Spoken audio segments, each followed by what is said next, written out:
So I was thinking about what Judas said earlier, talking about quote unquote Dungeons and Dragons Judaism or Jewish D&D or whatever. And at first I was just like, well, no, okay, this is just like some incoherent rant or some incredibly like obscure point that's trying to be made. But no, it actually makes perfect sense. I thought about it. It's what is an alternate reality game? An alternate reality game is like this veneer, this sort of lens that's an adding lens, a lens that adds that adds substance, that adds meaning that you sort of apply to your life, right? That you apply to your conception of self and conception of reality. And once that has been up, and what is a game?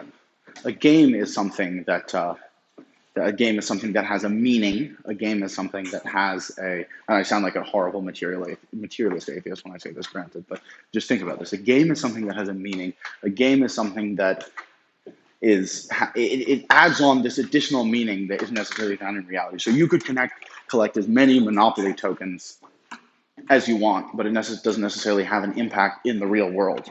Now, what is a Monopoly token? A Monopoly token could be a prayer.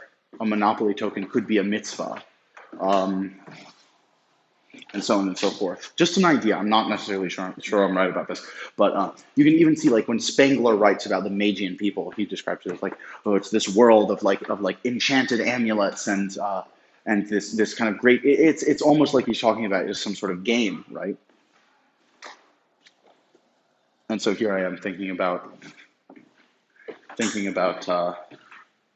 the game of Judaism. It's this gamification of the reality we experience on a base material level. It adds this game lens, kind of like an alternate reality game. It gives you quests. It gives you like basic obligations you need to fulfill. You can earn good boy points, etc.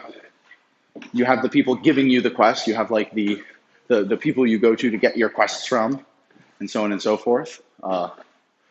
You have there are teams. You can go multiplayer, go solo. But yeah, no. So I was just thinking the Dungeons and Dragons Judaism, and that is like both this kind of like gamification of reality, like this application of like this points system on top of reality, as well as like Spengler was saying, like, oh, this world of magic amulets and sacred words and duality, and you're like in this, you're thrust into this this adventure of existence, and that's the Magian lens that Spengler was speaking of in Decline of the Osant. So yeah. Judaism as alternate reality game, Judaism as Dungeons and Dragons, etc.